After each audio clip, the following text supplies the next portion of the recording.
new team in ATL UTD2, playing down in Gwinnett County as we are ready to face off here for the second time ever. New York Red Bull Sioux versus Atlanta United 2. Our head officials for this one, Thomas Snyder, his assistants Tom Feliz and Tyler Rostek, and Andrew Eitel, our fourth official, as we get kicked off here on ESPN Plus for a good Friday night soccer game. The sun setting as the rain has finally ceased here in the New York, New Jersey area.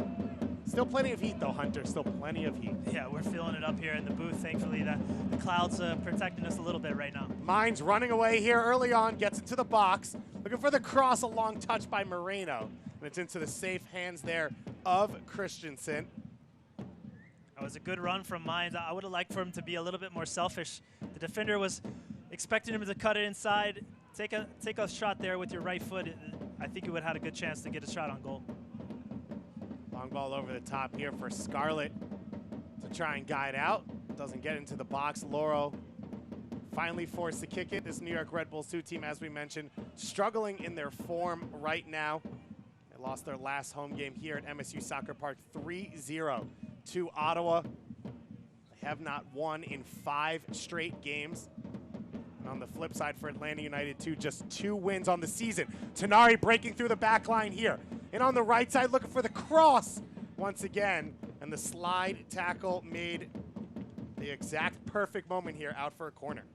Yeah, once again, Tenari gets slipped in, similar to the chance Mines just had.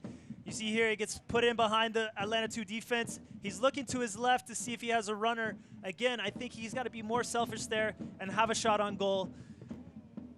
Kendall Moulin there with the slide tackle starting at center back alongside A.J. Cochran. Experienced man from St. Louis. The cross comes in, easily taken by Christensen. And in just 2 minutes here, Hunter, 2 clean breaks for New York Red Bulls 2. And as we've seen over this stretch, struggling to take advantage of their chances. Yeah, I mean, that's what you want to start a game. Is you can't really ask for 2 better looks than that in the first 2 minutes.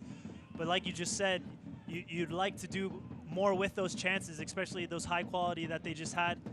Again, I think they're being a bit too unselfish. Have a shot and live to talk about it afterwards. Andrew Tenari, one of the leading attacking players on this team for New York Red Bulls 2, taking over much of the reins from Vincent Bezecourt. Florian Vallot, who carried the attack the last few years, 4 goals already this season after there's 2 goals in all of 2017.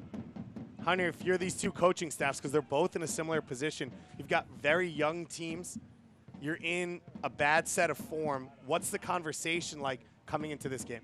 Oh, I mean, this is part of growing up as a professional soccer player, right? You're going to have good stretches and bad stretches. And, I mean, you look at Red Bull 2, they started off the season really well, especially at Red Bull Arena. Now they're in the dog days of summer, and, you know, a lot of these kids aren't used to playing this many matches week in, week out. So this is all a learning process, and it's the same thing for Atlanta too. Obviously, this is their first year of existence, so their learning curve is more steeper than Red Bull 2. Matt Claff wearing that captain's armband in central midfield turns it over. Tenari works it out, his own half. Now Moreno charging forward. He's got Mines to his right, White to his left, finds Tenari. Tenari now a few options in the box, tries to cut it back. Shot there by Mines and easily taken in the end by Christensen. Yeah, that was the right choice there to cut that one back to Mines. You saw they had 3 guys in the box here. You're gonna have Mines, White, and Moreno. Mines just kind of pulls off, finds himself wide open there at the top of the box. Unfortunately, just couldn't get any power on that shot as the ball was just slightly behind him. Jose Hernandez, the starting left back for this Atlanta United 2 team, with the ball down the line. Looking for the path of Kisadu, who gets there, but he's called offside. But clearly, New York Red Bull Sioux targeting that left side of the defense. Ben Mines and Tenari already 2 or 3 good looks down this wing in these early minutes. Yeah, it's the 3rd time they've come down this left side of Atlanta's defense, and it's all started with their quick little combinations in the midfield. They surpass that midfield line, and then they're running at the back 4, back 3. So something for Atlanta to definitely be aware of is those quick little combinations in the midfield where Red Bull does a really good job of overcommitting numbers in the midfield, and then that's allowed them to get in behind. We mentioned Atlanta United too, only 2 wins on the season, but the first one came in their opening game, and that was hosting New York Red Bulls to a 3-1 victory. Josef Samuel with the first ever goal in this team's history. And John Gallagher, as you mentioned in the open, followed it up with 2 of his own. Brian White with the goal on the flip side for New York Red Bulls too. So for Atlanta United too, a tough season, but some good memories here in this matchup. We'll try and bring that back out here today. Down the line, Mines and Moreno collide with each other. An offside flag goes up against at least one of them. Yeah, I think it was Moreno that was offsides, and it looked like Mines was trying to communicate to him to leave it. Eventually he does, but at that point in time, the linesman has judged that, you know, he was too involved in the play, and they get called offsides. Ben Mines here, his 9th start of the year, 10th appearance, just 17 years old. Hunter, what have you seen from this young player? What are the keys for him and his progression and what he needs to do here today? Well, I mean, again, it's all about that mentality, which is the hardest thing when you're coming back and forth between the first team and the second team. And the times that I've seen him play with this Red Bull 2 team, I think he approaches the game correctly. He may not always have his best game, but he's always given a 100% effort. And I think that's what the coaching staff's looking for. And as well, it's just a different game here with Red Bull 2 as compared to, you know, the first team. When he's on this field, everyone knows who he is. You know, when he goes in the first team, he's just one of 11 guys. That ball gets knocked out along the end line, so it'll be a corner kick coming here.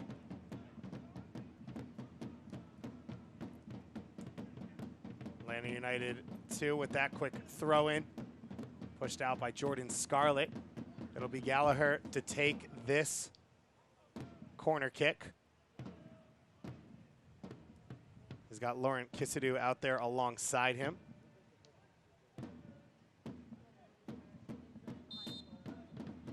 Gallagher floats it in, headed away by Scarlett. Chance here with the long strike, and it'll go just over the top off the foot of Sean Nicklaw, the Guam international. Part of an experienced core for this team, Hunter. You look at New York and no player over the age of 23, and then you look over at Atlanta United too, and you've got AJ Cochran, an experienced player, Devin Sandoval up top, who was drafted by RSL, won an NASL championship, and Nicklaw, who's played in a number of World Cup qualifiers, 29 years old. So a little bit of a different roster creation by this ATL UTD 2 team. Yeah, they definitely shaped their roster slightly different than Red Bull 2. They have that experience, these guys, you know, these veterans, especially 2 of them in your back line and 1 up top. So you kind of have bookends, right? And in between, you have your young guys that you're trying to get experience, teaching them on how to be a pro. So I like that. I think it's important to have those guys on your team, especially in these second team setups where you have a bunch of young guys. You need 1 or 2 that have been through it, you know, the good, the bad, and the ugly. Sandoval there with that chest over, but Gallagher can't control, and now into the feet of Cochran. AJ Cochran, a first-round draft pick out of the University of Wisconsin to the Houston Dynamos. Christensen puts on the moves. Pressure coming there on the goalkeeper, and now New York looking to break once again. Mines was in behind, but Hernandez recovers, and he pushes it out for the corner kick. Once again, Ben Mines finding a little bit of space down this right wing.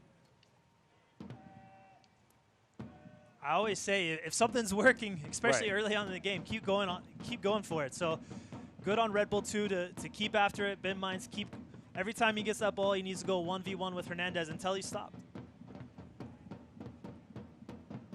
It'll be Lemma to take this one. Left-footed in-swinger. Floated to the far post. Scarlett goes down, and the ball's finally cleared.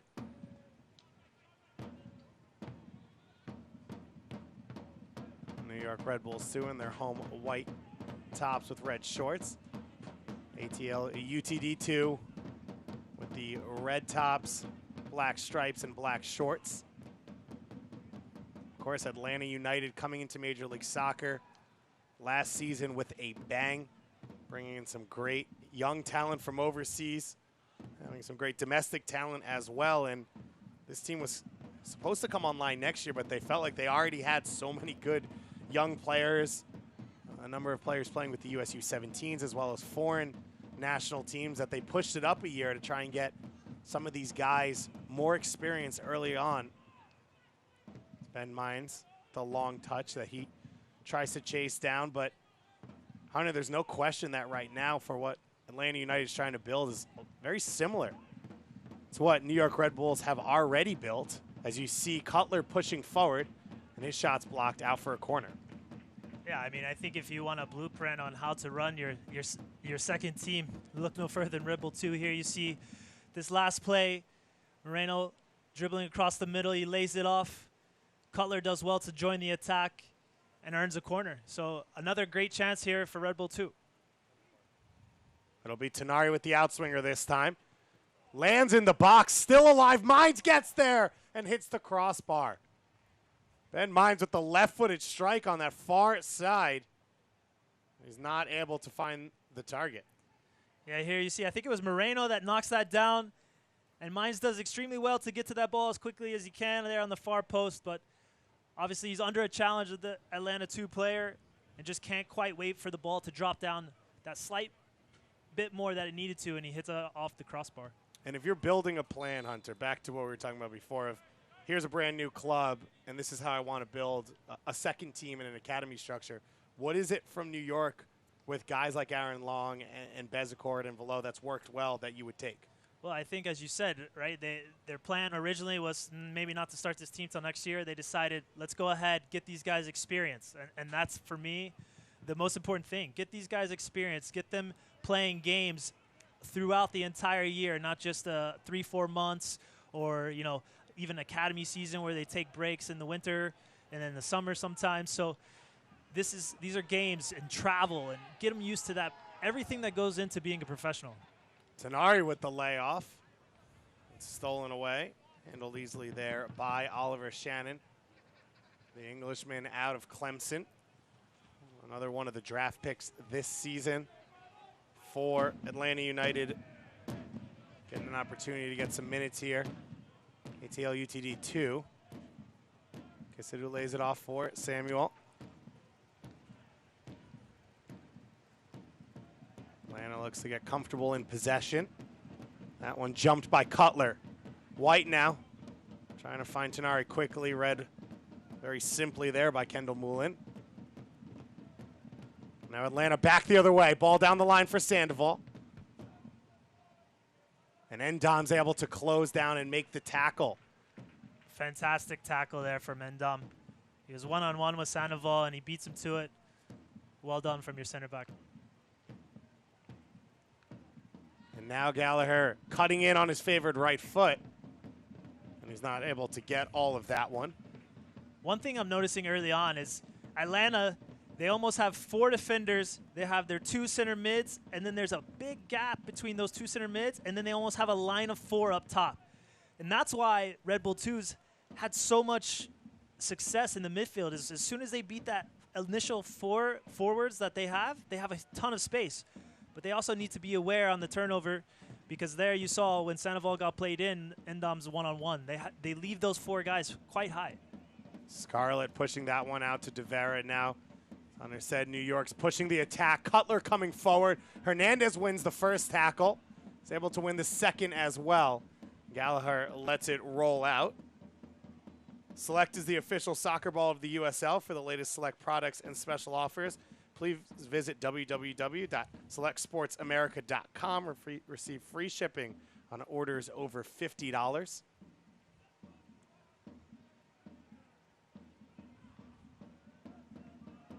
Scarlett goes all the way back to the feet of Loro. For this New York team, conceding 6 goals in the last 2 games. Defensively, do you start to lose confidence as a defender? What is the training sessions like after games like that? I mean, usually it's a point of emphasis for sure. 6 goals in 2 games is not a recipe for success. That's, I mean, I don't know what team does, but I mean, one thing I've talked to Wally about is the fact that this team, they realized that with the attacking style that they play, they're going to be vulnerable Tenari now coming forward. He strikes it, and it goes over the top. But they're going to be vulnerable, especially on the counterattack. They like to have that possession. They like to commit numbers forward. And when you do that, you're going to have yourself one-on-one in the back, and sometimes that's going to lead to goals. You see there, Tenari, just with the long-range shot, didn't hit it the way he wanted to, but still another good look and another good pick off there in the middle. Cutler wins that header. Casares plenty of space here to turn. Looking for Moreno over the top. Once again handled by Kendall Moulin. He's done a lot of work covering over from that right center back spot. And when you're a center back playing against Red Bull 2, that's the one thing you have to be aware of is the left and right wingers coming inside, making that run in between the outside back and you, the center back. They look to do that a lot, and Moreno especially, he loves that run from that left-hand side because when he runs in between, now the ball's on his right foot. Mano Moreno, 6 goals so far this season, his first year back with his original club. He left New York as a teenager, went down to Mexico. As we've got Christian Caceres back behind the ball. He went down behind the play holding his face. It's our head official Thomas Snyder over to check it out, but Moreno went down to Mexico, just didn't get the minutes that he was looking for at Tijuana. Went on loan a little bit with Dorados, got some minutes in Copa MX, really never appeared in Liga MX, and now he's back here with New York.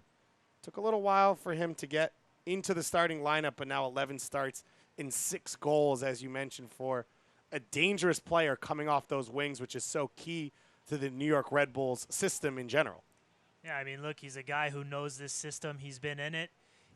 I think, his trials and tribulations down in Mexico have only helped him grow as a player and a person. Tenari now trying to get by Cochran. He does. Clips that ball across the middle, and it hits off the post. Following up now is Lima, and he buries it. Chris Lema follows up the rebound and scores it to give New York the lead. And again, it's coming down that left-hand side of that Atlanta defense, one of those delayed runs from one of the midfielders. This time it was Tenari. And originally, Nick Law gets his foot on it, and thankfully he did because I think it was Mines there on the back post, wide open. He hits it off the post, and credit to Lima. He follows it up and puts it away. Wasn't the prettiest of finishes with his right foot, but you know what? They all count the same. Here you see Tenari played in behind, gets his body in front of Cochran. Nick Law knocks it off the post. And there's Lima. Happy as can be to find that one at the top of the box and puts it just inside the right post. His first career professional soccer goal for Chris Lema, a former Red Bull Academy player, Red Bull U23 player coming out of Georgetown this year, his first year in the pro game, and he gets his first goal to open it up for New York. No better feeling than finally getting that first goal, getting that one off your chest, and now he'll be full of confidence for the rest of this match. But again, it was similar build-up. We've seen it, 3-4 times so far in this first half from Red Bull, getting down that left-hand side of in behind Hernandez. And they've looked to cross it a couple times, and I thought they should have shot it, but that was the right choice there from Tenari. And eventually, the rebound off the post, and it comes right to Lima, and he puts it away. And we've seen so far in this game New York commit numbers into the attack as Tenari now pushes forward once again down that right wing, vacated space, cuts it back this time from Moreno. Mines now clipping it to the far side for Lema, and Lema's cross is blocked. How does Atlanta United adjust now to try and close this space down? Well, it's one of two things. If you're Hernandez, you don't want to get caught forward because they keep getting in behind you. And as well, they got to track those runners out of the midfield with Tenari. That's 2 times in a row right there within, a couple minutes of each other that he's getting in behind them. Corner kick taken here by Lema. Flicked on by White to the far post, and it goes across the face and out. But going back to that, the thing is, as a left back gets pulled out, now Tenari starts to make that run right into the space that Hernandez has left, which now the left center back, Cochran, has to get dragged out, and everyone has a shift. And if they don't do that quick enough, Red Bull find themselves, one-on-one or even 2v1 at that far post. We've seen Kendall Moulin at right center back have to cover a couple times already as Sandoval gets called for the foul here. But right now, Atlanta United 2 struggling a little bit defensively as the sun sets here at MSU Soccer Park. New York Red Bulls 2 will be here for the remainder of the season. So make sure to go to NewYorkRedBulls.com to look for tickets. They'll be home again next Friday, 7 p.m. against the Richmond Kickers. It will, of course, be Dollar Hot Dog Night, which means everyone has to be here. It's always a celebration. The Rampage will be here back behind the goal as well for another big Eastern Conference matchup. New York Red Bulls 2 have fallen out of the playoff spots right now, but sitting just a point behind in the Eastern Conference. And looking to start this weekend with a win. Make sure. It's kind of a silly foul there from Ndam. Laurent, he's dribbling towards the corner flag, away from the goal. And I know Ndam probably feels like he didn't really foul him, but he puts his hands on his back, and that's immediately as the ref saw that, he calls a foul. And here's a great chance off a set piece for Atlanta United 2 to get back into this game when they really haven't had much of anything. Atlanta has everyone pushed up. New York Red Bulls 2 defending with 11. Floated towards the far post. Headed down onto the top of the box. Moreno trying to take it with him. Pushes it wide for De Vera. De Vera now defended by Samuel. Samuel's able to block it out. Stifle that counterattack. Chance wasted there a little bit, though, Hunter, for this ATL UTD 2 team. Yeah, I mean, look, anytime you're a team that's under pressure and you're on the road, set pieces are a great opportunity to score a goal. And even if, you know, it's not your day, you can always find a way to score a goal on a set piece. And right there, the delivery just kind of was hit over everyone. And unfortunately, it doesn't allow them to even have a chance. I mean, look at the World Cup, how many goals have been scored, you know, on set pieces. And, you know, there's teams that have been maybe not dominating possession, but have found that opportunity off a set piece, and next thing you know, they've won the game and they've upset, you know, one of the favorites. So sometimes you don't even have to touch it. You could be like Belgium and get an own goal. Exactly. That's why I said earlier, you know, the Red Bull 2, they should have shot a couple, because even a shot, a deflection, a rebound, you never know. But if you don't shoot, or you don't take that opportunity, or the service isn't there, then you eliminate that chance right away. Saw Antoine Griezmann get a little bit of a favor from Muslera earlier today. French-Uruguay match, as you hear the drums from the Rampage start up here. Ball blocked. Scarlett's able to keep it in. Pass on the ground dangerously up the middle of the field. It's turned over back. ATL UTD 2 starting to put some pressure on here. Gallagher charging in. He gets by 4 defenders. Keeps it from going out for a goal kick, but it'll be a throw in here for New York. Like you said, definitely a better spell here from Atlanta United 2. They're able to sustain a little bit pressure on Red Bull 2. They haven't been able to get out. It was a good mazy run there from Gallagher. Unfortunately, his last touch was just a bit too long. You see Ibrahim Sakaya there, the head coach for this one. Consistency's been the big comment around New York Red Bulls 2 over the last few weeks, both in their team and individual performances. They've started brightly here. You get the goal. What does his team have to do now to maintain a little bit of possession to continue to be dangerous here after scoring now for 5-10 minutes? Well, look, I think it's one of those where it's not always about just keeping the ball and possessing it. What they've done extremely well is they've had a majority of the possession, but they've been dangerous. They've been attacking with that possession. It hasn't been side to side. It's been passes forwards, in behind the line, in behind the lines of the midfield right there. So I think they just got to keep, it sounds simple and easy, right? Just keep doing what you've been doing, but here we are 25 minutes in, and you've experienced a lot of success. Gallagher here with a little bit of space down the left. He's got Kisadu alongside him. Cuts in on his right foot. He curls the shot, but he can't get it to dip, and it'll go out for the goal kick.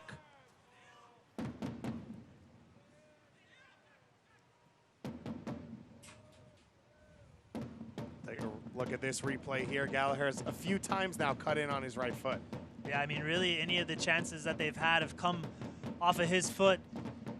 I think he should have been a bit more patient there. He cut inside. Cutler kind of slipped, which bought him a little more time. He decided to shoot, but I think he could have even had another touch and still gotten a shot off, or gotten his head up and maybe looked to combine with Sandoval up top.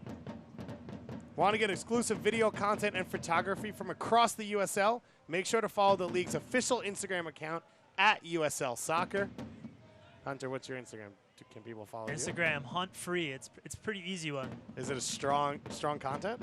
Yeah, it's a lot of 3 little girls who are my kids being crazy. That's pretty much what it is. I thought you were going to say a dad answer, but I just maybe was going to give you a chance to be like, yeah, it's a lot of me doing really private jets and cool stuff like that. Yeah, I wish that was my lifestyle, but Brian White down behind the play here, holding his head. I find them quite entertaining. Whether the audience does or not, that remains to be seen. 3 defenders? No, definitely not defenders. We're trying to teach attacking in our household. My wife played soccer as well. She played here locally at Rutgers, so she was a defender too. So we both know where the big bucks are made, and that's not at the back. Well, it's funny because we talked to John Wolenek before this game, a center forward.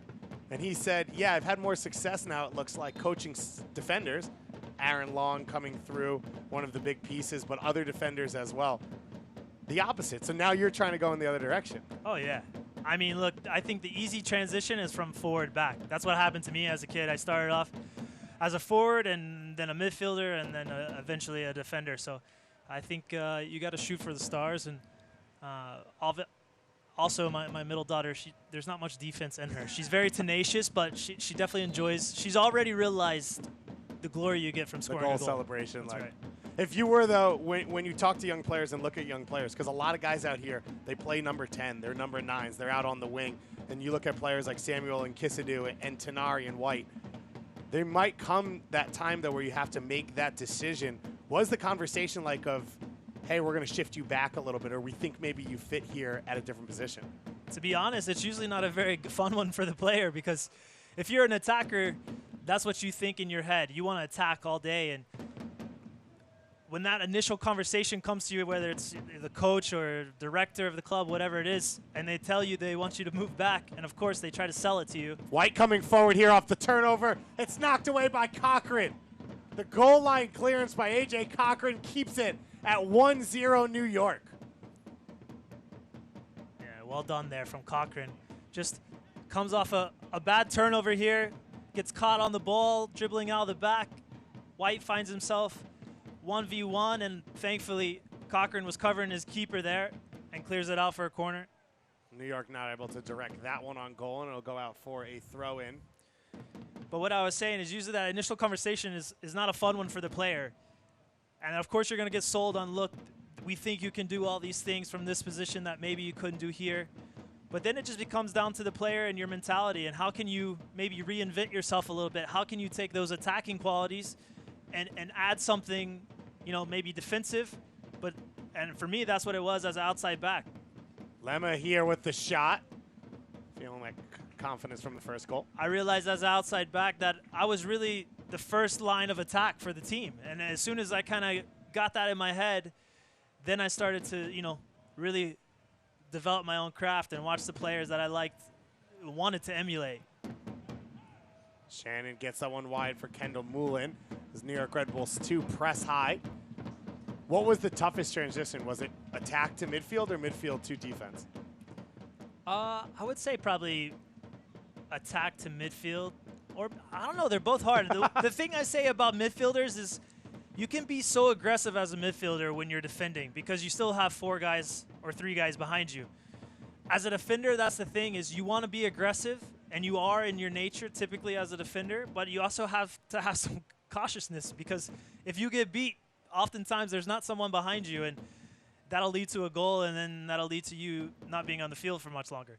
Do you wish that you'd played other spots growing up or coming through at a younger age? Well, I mean, look, I started off as a forward. I played center mid for a while. Then I bounced around between center back. Eventually, mistake here, a deflection and a goal. Caceres with, it looked like a turnover of a ball there over the top. Sean Nicklaw looking the other way. Christensen out to take it.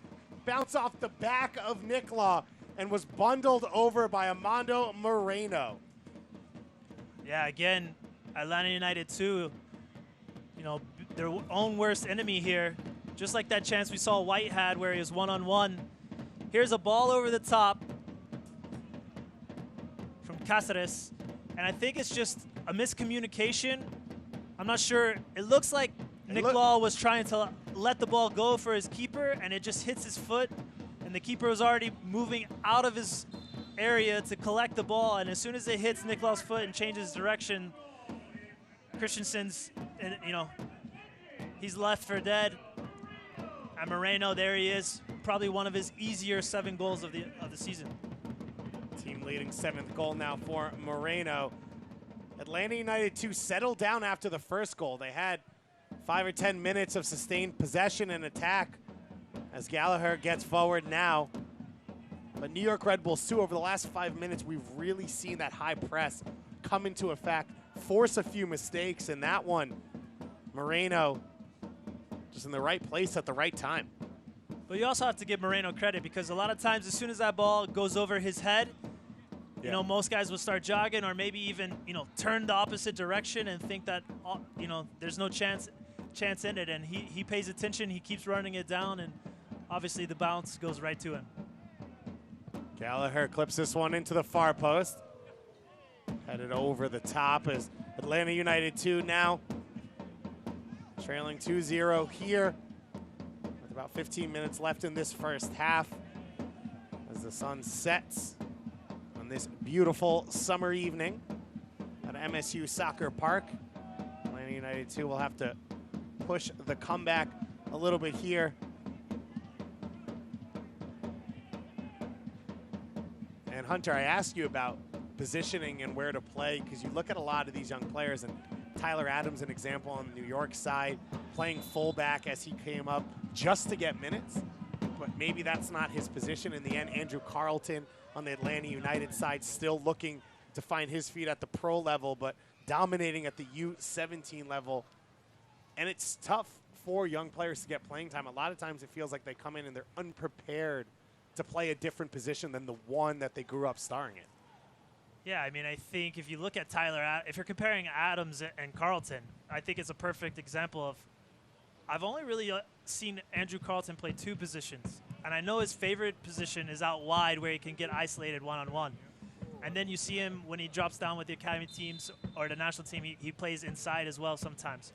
But if you look at Atlanta United's roster, those are 2 positions that are pretty firmly in place with who's going to be playing those. So you have to take your chances as they can. And I think for any young player, the first thing you got to be doing is asking the coach, what are our needs? Where do you see me getting the best opportunity to play with that first team? And on the opposite end, you look at Tyler Adams. He came in, he played as a right back, probably not his best position, but something he did very, very well, and it was a need at the time, right? So now he fills a void for Red Bull, gets his feet wet, playing a position that maybe isn't his strongest, but gains experience and confidence and all those things that you need. And then as time goes on and progresses, they say, you know what, now let's try you here in the middle. And they say, wow, I think we'd like him better there. So when you're young, you got to take any and every opportunity, whether it's playing a different position, an unfortunate injury to a teammate, all those things. You have to be ready when your number's called. Caceres floats this one to the far post again. This time Kendall Moulin deals with it out for a corner kick. New York Red Bulls 2 playing with a lot of confidence here in the first half. David Goss and Hunter Freeman joining you on ESPN Plus here from MSU Soccer Park. Red Bulls 2 trying to get back to winning ways.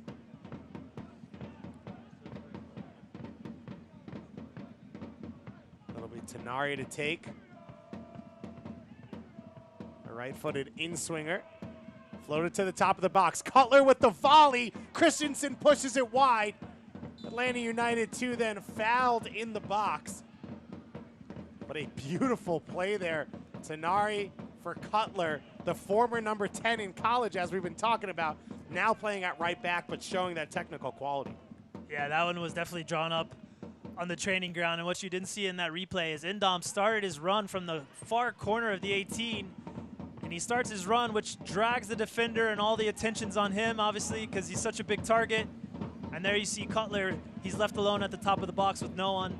A great ball from Tenari, and Cutler did everything he had to do. He put it on target. A good save there from Christensen. Well, Christensen's been asked to do a lot. The rookie out of Portland. It's a late draft pick by Atlanta United out of the Sounders Academy. And it has not been an easy game for him so far, as New York are back on the attack. Moreno's got a wide run from De Vera. He's looking to cut inside himself. Tenari now for Cáceres. Cáceres into the feet of Lemma. And finally Cochran steps up and clears his lines. And Endom with the slide tackle, and he keeps it in play for New York. Into the feet of Mines. Hernandez closes, makes the tackle, no call made. And Tenari's cross is knocked away. Lemma again following up. And this time that shot goes wide. Once again, this is great pressure. That's 2-3 chances there in the span of 30 seconds that Red Bull have. Here you see Mines again. He's in between that outside back and the center back. Doesn't quite come off, but Tenari's there running off of him. And we've seen Tenari with that cutback ball 2-3 times, but unfortunately couldn't find Moreno in the box. So final 10 minutes of the first half to play here. A little bit of stoppage time expected. What do you want to see, Hunter, from these two teams? Well, again, I think if you're Red Bull, it's more the same. Red Bull 2, they've applied a lot of pressure. There was maybe only about 5 minutes there where they weren't dominating this first half. And if I'm Atlanta United 2, I got to solidify that midfield. I see a block of 4, 2, and then another block of 4. And unfortunately, those two in the midfield, there's way too much ground for them to cover and too many Red Bulls players, because Red Bull 2, they love to commit those midfielders in narrow. White with the offside flag going up. So I don't know if they need to drop Kisadu a bit deeper to be paired up with those two that are kind of side by side, or maybe even change the formation a little bit.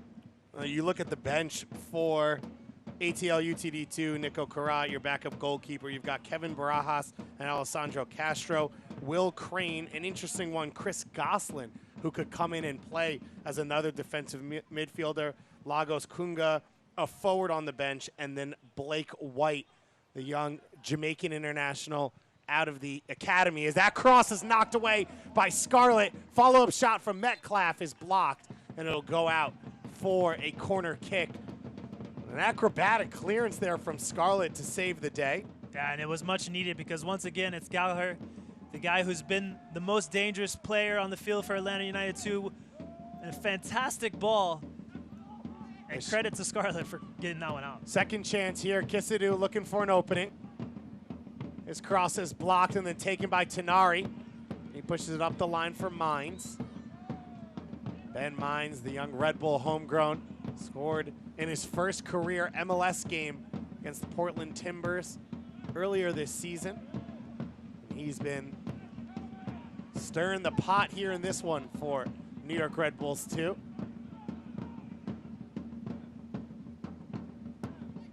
For Red Bulls 2, down the line here for the goal scorer Lemma. His first cross is blocked. Nicola is able to head it out. And now De Vera coming forward, and his cross will be blocked out for another corner kick.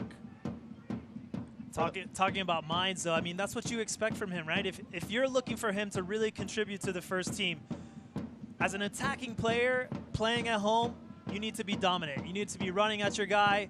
You need to be getting on the end of crosses, crossing the ball, and that's creating chances. And I think he's done an excellent job here in the first 40 minutes. Corner kick played in. Headed down by Mines, cleared away by Kendall Moulin. Christensen was going down. He was behind the play. Cutler then, I believe that was a shot. It definitely was, and I was sitting here saying in my head, because that's my spot right back. I was like, shoot that, because he took a touch expecting somebody to come put him under pressure. Here you see Mines with that header that's cleared out, but he took the touch down off his chest, and he thought somebody was going to put pressure. He took another touch. They still didn't step to him, and there you have to have a shot. But now that he's hit that one, maybe he won't shoot again. Shannon there was able to get out of pressure. Now Samuel for ATL UTD 2. Samuel and Kisadu have not seen enough of the ball in this one. Kisadu now down the right wing for Nicola. Nicola is able to save it, but into the feet of Scarlett. And now New York trying to attack the space that Nicola vacated. White turns a little on Kendall Moulin, who wins it away and all the way back to Christensen.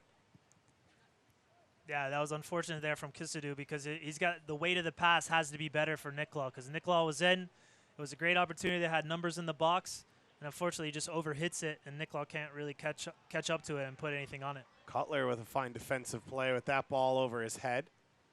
Ethan Cutler filling in at right back here as Moreno's in offside position. Cutler, another one of those guys we talked about, was a number 10 at Colgate. Jesse Marsh drafted him in the second round last year and has slowly worked to convert him to right back. And with the stoppage here, that gives us a chance to mention that Jesse Marsh, no longer the coach of New York Red Bulls. He will be moving on, announced today. Chris Armas, his lead assistant, will take over. Hunter, it's big news for a club where the coaching, the style, the system, the philosophy is such a major part of their identity. How do you see a move like this playing out from the player's perspective? Yeah, I mean, first and foremost, Jesse Marsh has done a terrific job. And whatever he moves on to, whatever pasture that is, you got to wish him the best of luck, because he's done a phenomenal job here. When you look at Chris Armas, I think you look at someone who, as a player, was one of the best professionals, role models that you could ask for, and he's been extremely patient in his coaching career. And I know for a fact this is a job that he wants. He's a New York guy. He's been in this system with Jesse now. So I don't think there's going to be much change from the style of play. Now, of course, every coach, as a player, the biggest change when the coaches change is certain coaches just have their preference of certain players in certain positions. So it's not like Armas is going to come in and change 5-6 guys. You might see one or two differences that maybe you didn't see under Jesse, a guy who's, was more of a sub, now becomes a starter.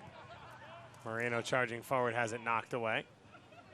But especially with the Red Bull organization as a whole, I don't think you're going to see a big difference between the two. And to be honest, as players, Marsh and Armas, who played together, they're kind of cut from the same cloth. Right. And that's why Armas was his hard-nosed defensive midfielders. Right. And that's why, I think Jesse brought him in as his right-hand man. So I think it's a perfect transition for Armas. I think it's a perfect transition for the club. And I think for the players, well, they know who their coach is now. They know what to expect from him. Samuel with the header down, finds Sandoval's feet. The offside flag goes up on Devin Sandoval. Yeah, fortunate there for Scarlett, because he needs to clear that with his left foot. He reaches it with his right foot, and the ball just sneaks under him. Thankfully, Sandoval was caught offside. Atlanta United, too. A few dangerous chances here late in this first half. Just a couple more minutes before these two coaching staffs get a chance to talk things over. The sun is set, so temperature dropping here. Good news for these players. Samuel lays it back, and Nicola clips it over the top for Kisadu. When a big change like this happens, it changes your schedule for a little while. You have big events. Everyone keeps asking you these questions. How much does that really matter to players? The players, it doesn't matter as much as people probably think it does. I think it matters a lot. I don't, because as a player, they've known this change was coming probably 3-4 Right. days ago. So for them, that transition's already happened. Now they're kind of getting into the groove of how Armis maybe runs his training session different from Jesse, maybe how the meetings are slightly different. But again, the system, the style of play, none of that's changing. So for the players, I think it's just now they're starting to get in the groove. Again, they've known this change happened probably 3 or 4 days ago, or knew that it was a strong possibility. The fact that we're just now finding out about it, they certainly are always the first to know. So a minimum of 2 minutes of stoppage time here at MSU Soccer Park. Caceres finds Tenari's feet, plays it down the wing for Mines. Mines puts it in the middle for White. His sliding tackle. Ball still alive now, Tenari. And that shot put off the crossbar. Christensen comes up big once again. Here you see White. He does very well to get onto that ball from Mines. Gets up quick, finds the ball at his feet, lays it off to Tenari, who does everything that he could to put that in the top corner. And unfortunately, Christensen makes a spectacular save. And he's really keeping them in this game. I mean, I know it's 2-0, but that's at least 2 saves that were for sure goals if he doesn't get his hands on.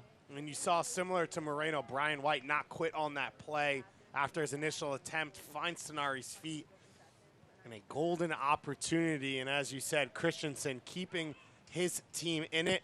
New York Red Bulls 2 took the lead in the 17th minute, the first goal by Chris Lemma. Armando Moreno with the second in the 30th. And now Metcalf goes wide for Gallagher. John Gallagher down the wing for Hernandez. And Caceres easily guides that one out. But, you know, going back to your point, you say that you think it does make a big No, difference. I was joking. No? Because, I mean, here's the thing, right? For, what, the past month or two, this whole idea of is Jesse leaving or is he not, right? I think that cloud has a heavier weight than the actual move. Now it's done. It's dusted. They can move on to different questions. Well, our whistle goes here for halftime from our head official, Thomas Snyder. Oh, excuse me. It's just a whistle for offside. I got a little overexcited there. Now Cutler charging forward. And there is our whistle for halftime. Hunter, for these coaches, what's your focus? If you're Atlanta United, we mentioned getting more numbers in midfield. For New York Red Bulls, too, Ibrahim Sakaya controlling this one. What's he saying to the players at halftime? I mean, yeah, for Red Bull 2, just keep doing what you're doing. Keep putting them under pressure. Keep making those runs out of midfield. That seems to be causing the Atlanta 2 backline trouble. For Atlanta 2, they need to get more compact. They grew into the game a little bit. They finally got some chances, you know, the last 10, 15 minutes. But they need to get more compact. The space between the 2 center mids and the forwards and the 2 center mids and the back 4 is just too big. And that's where Red Bull's playing all those combinations and getting their opportunities. Well, with Yusuf Samuel, Lauren Kissidu, Devin Sandoval, and John Gallagher, you know there's plenty of danger in the attack for Atlanta United, too. We'll see if they can get it going in the second half. We'll be back in just a moment with first half highlights here on ESPN+.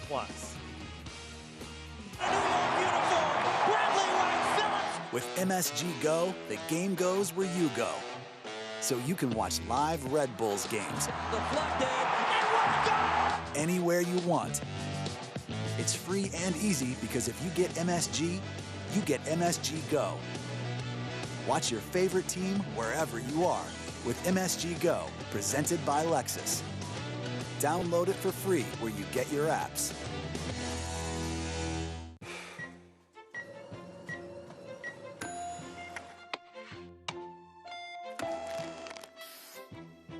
One of the nation's leading heart programs. A shared sense of compassion, innovation, and expertise. Perfectly orchestrated so your world never misses a beat. Hackensack Meridian Health. Life years ahead.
Welcome back to MSU Soccer Park. Fans are up and getting their food, getting their drinks.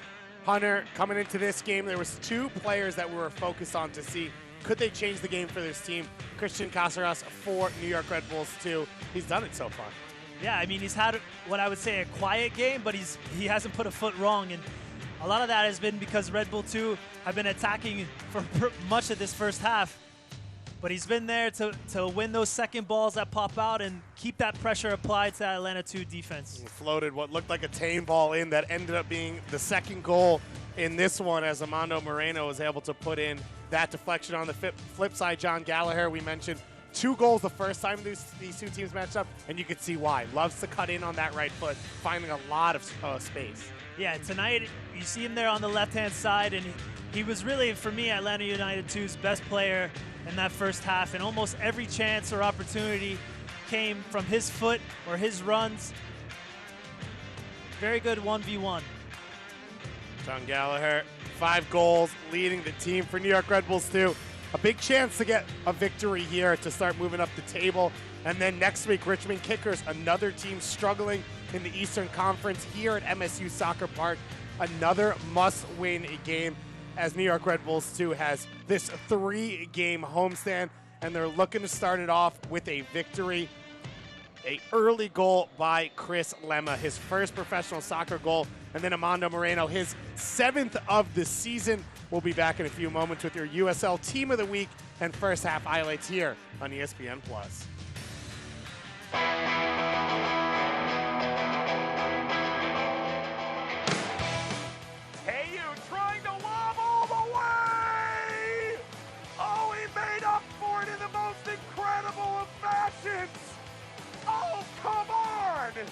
Lancaster!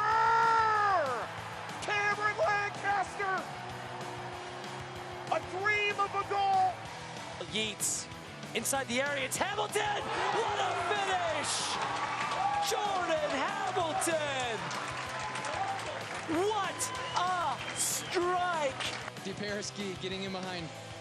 That ball from Mirkovic, and what an incredible goal from Perisky!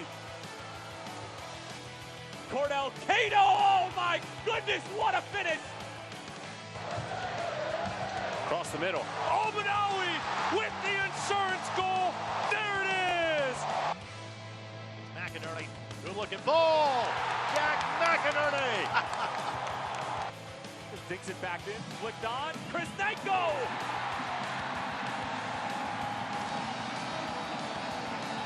Brody inside the 18. Brody shot and a goal! Andrew Brody puts the Monarchs ahead in the 8th minute of play. This one sent in.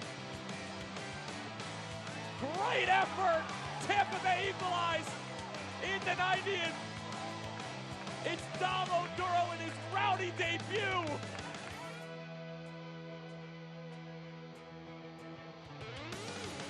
Obi steps in. Obi shooting! Saved by Lynn! He protected the 2 points! Looking overlap here on the cross, volleyed in, and beautifully saved. Stepping forward, header is saved!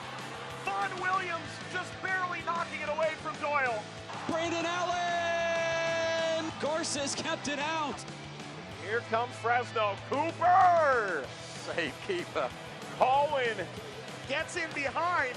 Francois off of Ramjinsing. Francois again. Ramjinsing slaps it away. Lofted over the back line and saved by Pickens as he dives aside.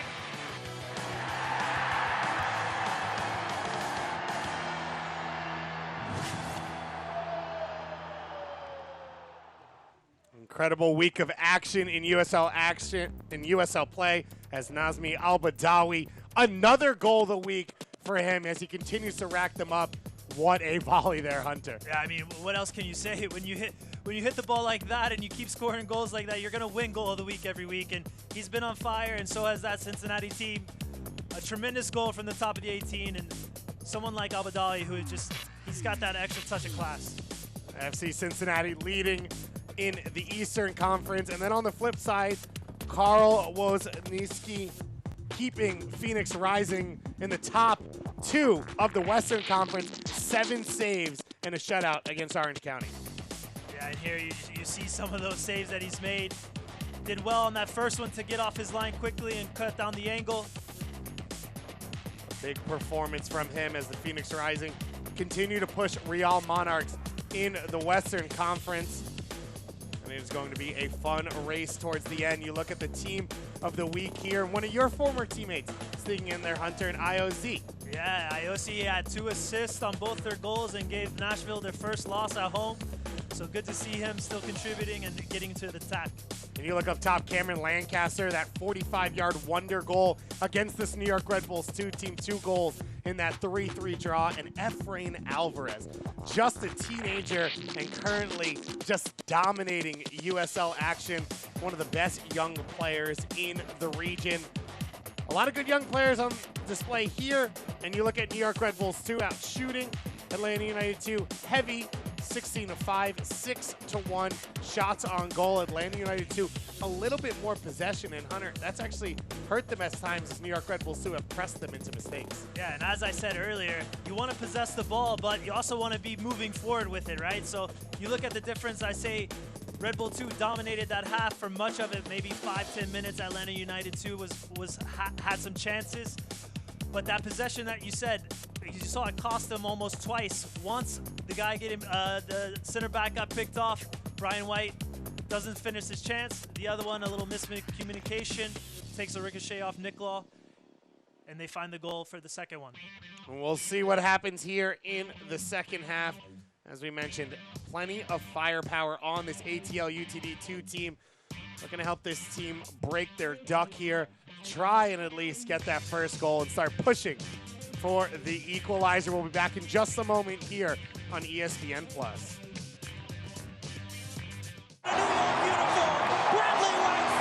With MSG Go, the game goes where you go. So you can watch live Red Bulls games anywhere you want. It's free and easy because if you get MSG, you get MSG Go. Watch your favorite team wherever you are with MSG Go, presented by Lexus. Download it for free where you get your apps.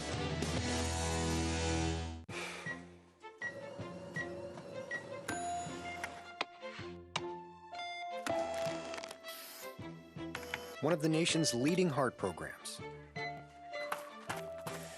A shared sense of compassion, innovation, and expertise. Perfectly orchestrated so your world never misses a beat. Hackensack Meridian Health. Life years ahead.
Well, 16 shots and 6 shots on goal, plus 2 goals for New York Red Bulls 2. It was an eventful first half here at MSU Soccer Park. The two teams are back here for the second half. Let's take a look at those first half highlights, though, for New York Red Bulls 2. Hunter, they came out on fire. That they did, and they were constantly applying pressure. And here you see the first goal. The clears from Nicola off the post, and Lima finds the rebound at the top of the box.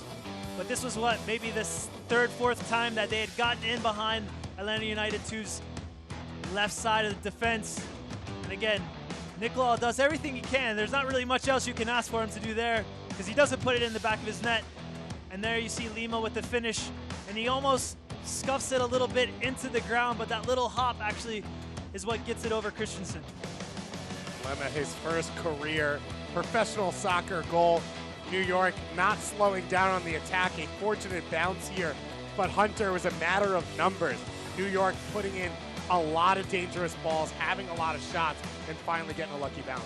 Yeah, and again, as I said in that first half, Moreno, he loves that run from outside in between the right back and the right center back, and that's the run he made that Cáceres was trying to find with that ball. New York Red Bulls too will be back here same time next week against the Richmond Kickers. It'll be a perfect game. The sunset, the perfect atmosphere here. Hunter plus only $1 hot dogs if you're out here at MSU Soccer Park, and Atlanta United too will face off against Bethlehem Steel FC, currently sitting right at the last spot of the playoffs. New York Red Bulls 2 and Bethlehem Steel will match up in 2 weeks for this little mini group here as these teams try and fight for the final few playoff spots in the Eastern Conference. And Hunter, now a big 45 minutes for a New York Red Bulls 2 team that led twice in Louisville just a week ago, but weren't able to hold that. And you got to think they're going to have that in the back of their mind this whole second half.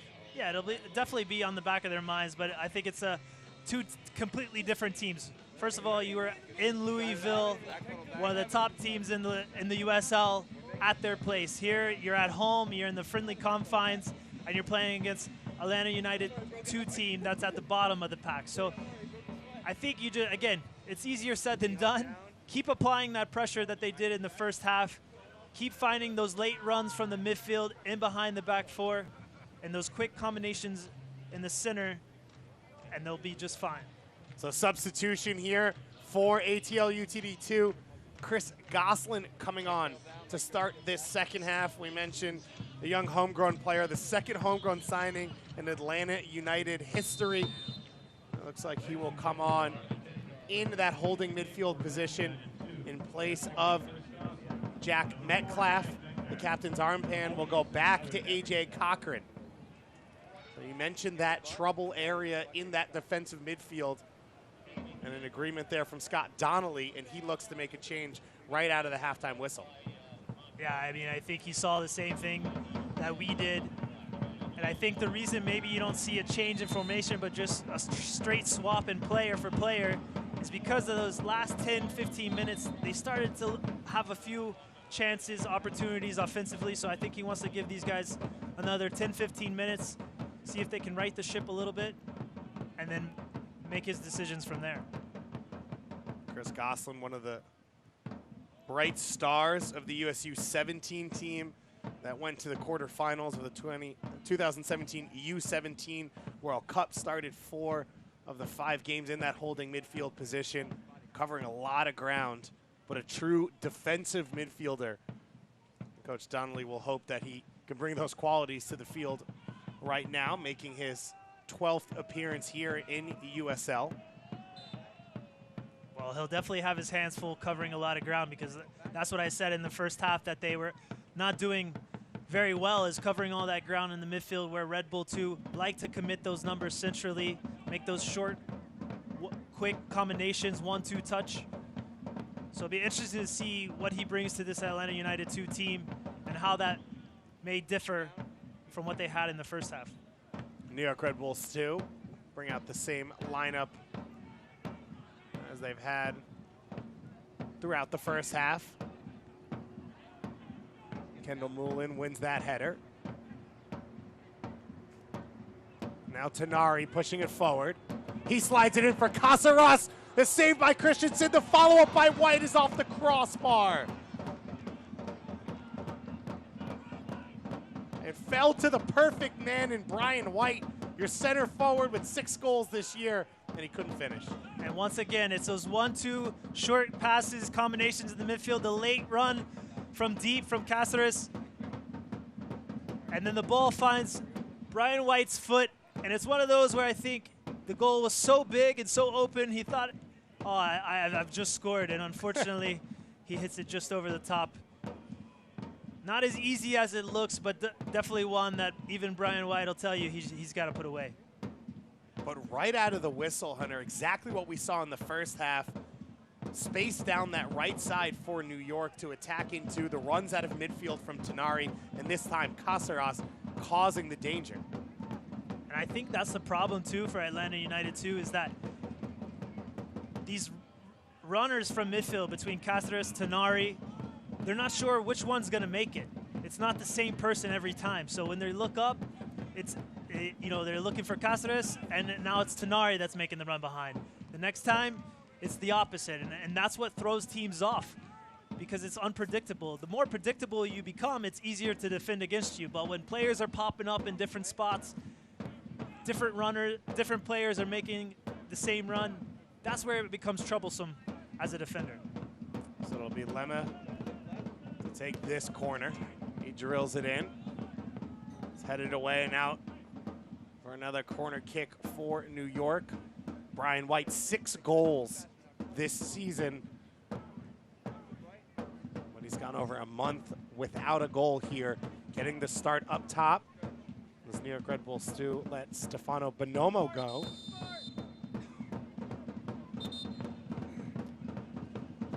It looks like Hassan Endam and Sean Nicolo will have a little conversation with their head official. Bonomo, though, a huge part of the 2016 USL Championship team, was a leader on the team last year, but couldn't find the time this year at the MLS level, and he's moved on to the Tampa Bay Rowdies.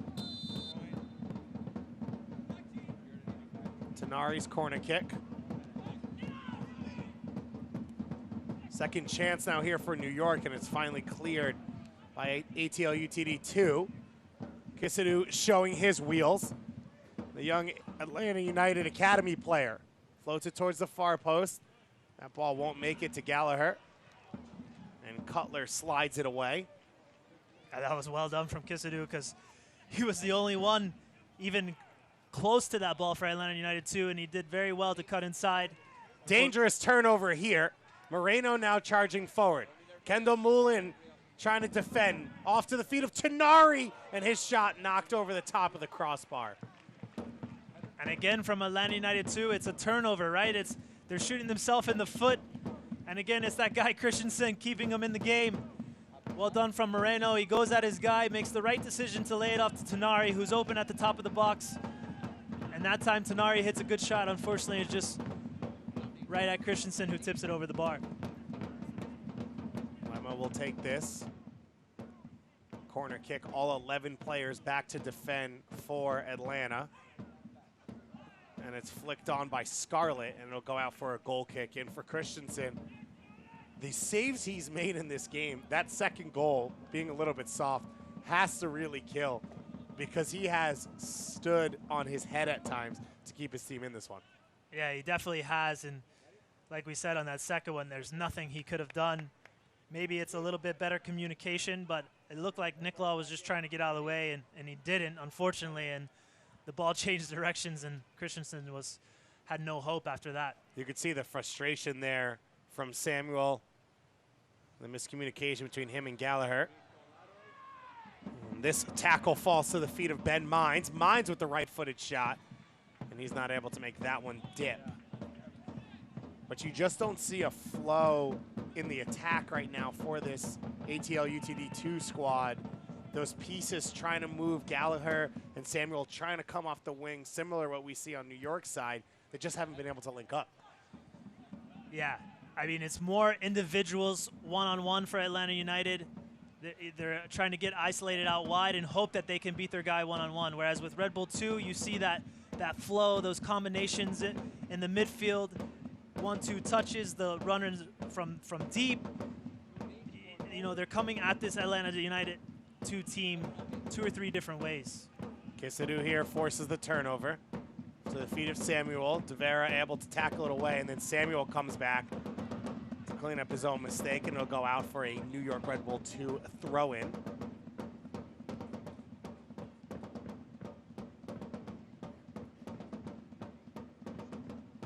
White chests this one off for Tenari. Mines trying to lay it back off for Tenari. Intercepted by Cochran. Mines wins it back. Wide for Moreno. Moreno cuts it onto his right foot and curls his shot wide. But Hunter, you said since New York scored, and I've asked you, for New York, just keep doing what you're doing. And this second half here in just about 8-9 minutes has looked exactly like what we saw in the first half for New York. Dangerous in the attack, but very direct as well. As it looks like Ben Mines is down behind the play. But yeah, as I said early in the game, if something's working for you, keep doing it, right? Until the other team figures out how to stop you. And unfortunately for Atlanta United too, they haven't figured out how to stop those quick combinations in the midfield that has allowed Red Bull 2 to free up one or two runners, those runs from deep between Tonari and Cáceres. And then Ben Mines has been doing an excellent job 1v1 down that right-hand side. Moreno with his outside to inside run, splitting the outside back and center back. It's the same thing time and time again, but yet they just haven't figured it out. And credit to Red Bull, they're sticking with it. You know, I mean, again, why change anything if it's working for you? And the last thing that any New York Red Bull 2, New York Red Bull fan wants to see is the young Ben Mines, just 18 years old, pulling up with an injury there. Yeah, that looks like a hammy. Obviously nobody around him. Maybe something he felt when he was reaching for a ball earlier. And you could just tell he wasn't even, you know, on a dead sprint or anything. But once you feel that hammy go or tighten up a little bit, it doesn't take long for you to realize it. And we should be seeing either Jose Aguinaga or Jared Stroud come in as a like-for-like sub here for New York Red Bulls 2, their first sub of the game. And it will be Jared Stroud. So he will slot in at that right wing position. Not a bad sub to have come in. He's got 5 assists on the season. Similar to Mines, he likes to get the ball, run 1v1 at his defender. So a very like-for-like sub, as you said. Stroud and Cutler are down that right wing, two former college teammates at Colgate. A lot of familiarity there as Moreno now comes forward. He's got Nick Law in front of him, help from Shannon defensively as well. All the way out here for Cutler, who drives it into the top left corner. And the shush of the crowd there is Ethan Cutler. We saw him hit one clean in the first half. Makes no mistake this time. Yeah, I was screaming for him to shoot that one in the first half, and he hit it into row Z. But you could tell he has an excellent strike on the ball. And this one, there's no question, nothing Christensen can do. Moreno does the right thing. He looks it up, he gets his head up. He sees he's got 2-3 defenders, lays it off to Ethan. And you could tell as soon as that ball's coming over to Cutler, he knew exactly what he wanted to do. He was going to take a touch and hit it. And I mean, you could not place the ball any more perfect with your hands than what he just struck there. Right in front of the Rampage there, down on the supporters' end. And Hunter, he hit that one like he was in training because Samuel closed him down. And he acted like there was no one around him, took his time, and drove that one into the top left corner. And that's why I say he had already made up his mind what he was doing. As soon as Moreno laid that ball across the box to him, he had no doubts. He said, you know what, touch and a shot. And as you said, he was getting closed down, and that just lets you know he was confident in his decision, and a fantastic goal. That one feels good. His first of the season, second of his career. And for that young player, starting to learn a new position, got his debut in Major League Soccer this season, and starting to lock down that spot for New York Red Bulls 2 as well, giving them a commanding lead here at MSU Soccer Park. Kisadu up the wing now. Can Atlanta United strike quickly here and get some confidence back? Cáceres does just enough, and De Vera comes back to recover defensively. I would have loved to see Gallagher get his head up there. He had Kisadu open in the middle who was making a run. He had attracted 2 players to himself, so if he could have laid that ball off in the middle and Kisadu could have run for another 20 yards.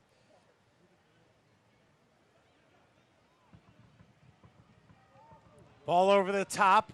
Brian White now one-on-one. He looked to square it. rather than shoot himself for Stroud, and it's blocked away. Fantastic ball, first of all, by Moreno. Unbelievable ball over the top. And there you see White, and maybe that's that lack of confidence from not having scored in the past month. Because any forward, they're all selfish, and I'll tell you that because I'm a defender and I've made that run and never got that ball. And there you saw White. I appreciate his unselfishness, but there when you haven't scored your one-on-one, look to hit the target and put it in the back of the net. No one's going to complain to you. Corner goes all the way through to the far side. Scarlett back onto the foot of Lemma. Caceres goes by one. Clips it in for White. Trying to knock it down for a teammate, and he can't direct it anywhere. Now Sandoval turning his team out of the defense and into the attack, but that ball will roll out for the throw-in. How well do you know the USL? Test your knowledge in USLsoccer.com weekly picks competition every Tuesday, and you could win tickets to an upcoming USL match of your choice. There is plenty of action to come this weekend as Scarlett goes down. Hunter, the least surprising thing about this game was that Devin Sandoval was going to go into that header strong as he has his whole career. Yeah, I've been on the end of quite a few of those from Devin, and they don't feel very good. And I'm not near as big as Scarlett either, so. I mean, you got to, look, there's frustration now setting into this Atlanta United 2 team, and in fairness to Devin, I don't think he meant to hit any of that. You know, he's a big target forward, and that's where he makes his money, in the box and in the air especially. And he's going up for that, and unfortunately he collides heads, and it looks like Scarlett took the brunt of it, and Devin seems to not have felt very much of that at all. Sandoval has that steel head. Of course, a big rookie season out of New Mexico for RSL. Ended up winning an NASL championship with the San Francisco Deltas, as well as scoring some playoff goals for Rayo OKC. Now in his first season in Atlanta.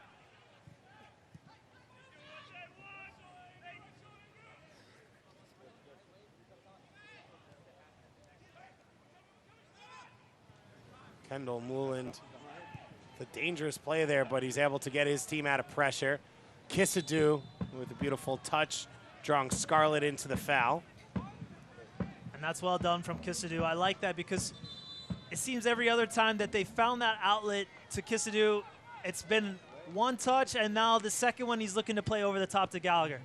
Now this time he realizes, let's try to keep the ball. Let's try to let the game breathe a little bit. We need some possession. So he fakes that, and obviously Scarlett overcommits and creates the foul.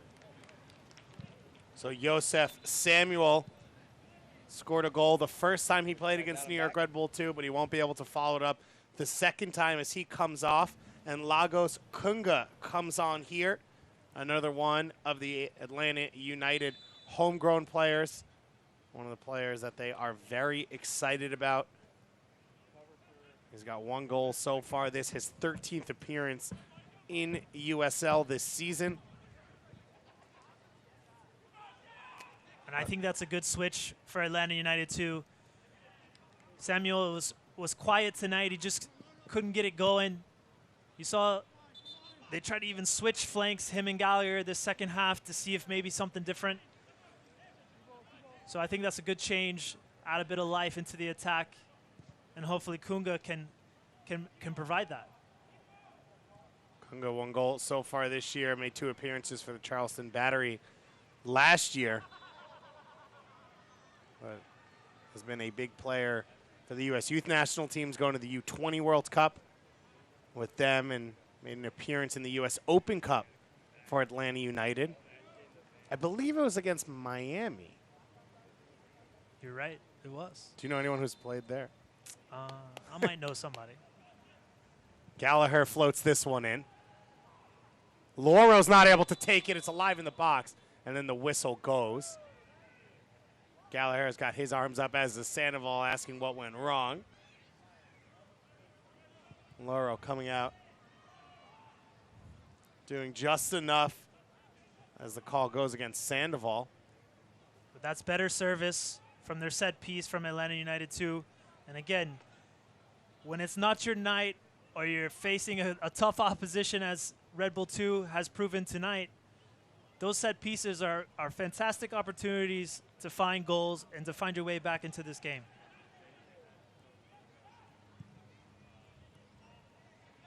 Kendall Moulin with the long switch. Hernandez now going forward. It's been a tough night for him. Now Gosselin switches the field. This is better, though, from Atlanta United 2. Building up, keeping a little bit of possession, switching the field once, twice, making that Red Bull 2 defense move side to side. That's the tiring part. When you just play direct over the top and it doesn't come off, it's easy to defend against. As the game grows and you're having to move side to side 2-3 times, that's when the holes open up, and that's when you can find that maybe that entry pass into the middle, find a guy isolated one-on-one. So that build-up from Atlanta United 2 was much better than what I've seen so far in the second half. Unless you play for the Russian national team. Then you can run it, turns out, for 4 years and never really get tired. Flying forward here is Kunga, his first opportunity to make an impact. You know, it's funny because I remember in 2002 they said the same thing about South Korea, who was hosting a tournament. Right. Wow, these guys can run forever. So apparently there's something to hosting the tournament and you know, having that extra gear, and it's definitely the crowd being behind you. Yeah, you know what I mean? Playing in front of 60,000 people and 15 to 150 million cheering you on. It'd be a good feeling. I can think of a lot worse. We might have an opportunity to see that in just about 8 years as the united bid between Mexico, Canada, and the U.S. winning the rights to host the 2026 World Cup. And a lot of these young players could be major factors for their national team. I've already mentioned Lagos Kunga, Chris Gosselin, Andrew Carlton, who have all been major parts of the U.S. youth national teams, as has Justin Garces, the academy goalkeeper for Atlanta United. Look on the flip side for New York. Of course, Tyler Adams already making first team, full team debuts for the U.S. national team over the last few friendlies against Ireland, France, and Bolivia. But this, Hunter, is the difference, right, between what we used to have in the U.S. and now is fully fledged academies with professional structures and a pathway to being a professional player. Yeah, and we were talking about it before the game, how it's enjoyable to see these guys, the past 2-3 years, and now see some of those translate to MLS teams or overseas or wherever it is. And, I mean, wouldn't that be something that you could come here to Montclair State University and watch this game, and in 8 years from now, maybe you're going just down the road to MetLife and you're watching that same kid play. Kisidou coming forward. Plays it in for the path of Kunga. Kunga with the shot saved by Loro. The biggest attacking moment of this second half as Kunga and Kisidou bring the attack to life for ATL UTD2. Yeah, definitely their best chance so far of this match. And Sandoval, you see him at that back post begging for Kunga to play in the ball. I don't mind Kunga shooting from there. You got to be selfish in those situations. Maybe he could have slotted across, but I would have liked to have seen him use a little bit better technique than just the toe poke. Turnover here in a dangerous area for Cáceres. Now Moreno pushing down that left wing. Trying to get to the end line. The collision there with Kendall Moulin. And our head official not impressed by that one. I actually thought that was well done from Kendall Moulin because Moreno's gotten that ball in those exact same spot time and time again, and oftentimes he cuts it back to his right. And that time he decided to go left, which I think was a good choice from Moreno to change it up a little bit. But Kendall Moulin does an excellent job anticipating that. If you're Atlanta United 2, Hunter, you've got to push numbers. You've got to try and attack. But if you're New York, you got to be licking your lips because you've already forced turnovers in dangerous areas. And now you know there's probably going to be a little bit more space. The game's probably going to get a little bit more stretched as this game wears on.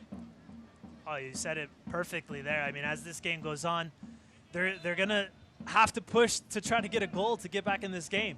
And if not, that's even better for Red Bull too, because that means, you know, they're going to be in control. But obviously, Atlanta United 2 is going to push to get that second goal, and you saw they came very close there. Their best chance of the game through Kunga. That's what you want when you insert someone into the game as a substitute, especially an attacking player. You're looking for them to provide and inject some life into your team, and that's exactly what Kunga's done since he's come in. Stroud now looking for a little space in the 18. He knocks it back for Cutler. Cutler already a goal in this one. Stroud's offside. That one will not count. Stroud was offside as that ball came off Cutler to hit the cross. Some good work between the two Colgate men. But off that little pass, Stroud was in an offside position. Christian launches this one along. Moreno able to force the turnover on Nick Law. He has Stroud making the run. He puts the pass behind him. Stroud now a little space on his right foot, and his shot hits a teammate. And Nick Law finally able to clear it. Excuse me, it'll be a free kick going against Atlanta United 2 in the first yellow card of the game to Sean Nick Law. You know, we've been talking about that pressure that Red Bull 2 has been putting there, and I was just counting the number of players for Red Bull 2 that are inside the 18. There's 7 players for Red Bull 2 that are putting pressure, and here you see 3 of them, and you see Tanari wrestling with Nick Law, and Nick Law just gets that left hand out to the face of Tanari. I don't really think he knew much about it, but that's just a size difference for me. I'm not sure that's a yellow card. I could see the ref giving a foul, but a bit soft for a card there. But another excellent opportunity that Red Bull creates strictly from their pressure, and that's what we've seen tonight. That time and time again, that pressure, that relentlessness to hunt down the ball has led to some great opportunities for Red Bull 2. Lemma takes it there. A little bit of misdirection as Tanari went to touch the ball. Cutler tries to float it over. Lemma's header down the middle. White lays it back for the center back, Endom, and his shot beats Christensen. Hassan Endom with plenty of time, and the big man turns on the ball and puts it in at the back of the net for his first goal of the season. Yeah, as soon as that ball got laid off the chest to Endom, I was going to say, just not the right person to lay that ball off to. Maybe you don't, if it's anyone but your center back, maybe he hits a volley there. And he takes the extra touch. He's very patient. Here you see great layoff from White. And Endom just a little bit of a juggle, an extra touch to the side, and then puts his laces through it right into the right side corner, and nothing Christensen can do from there. The big man from Cameroon with the captain's armband. And maybe Nick Law, after picking up that yellow, a little tentative there to step closer.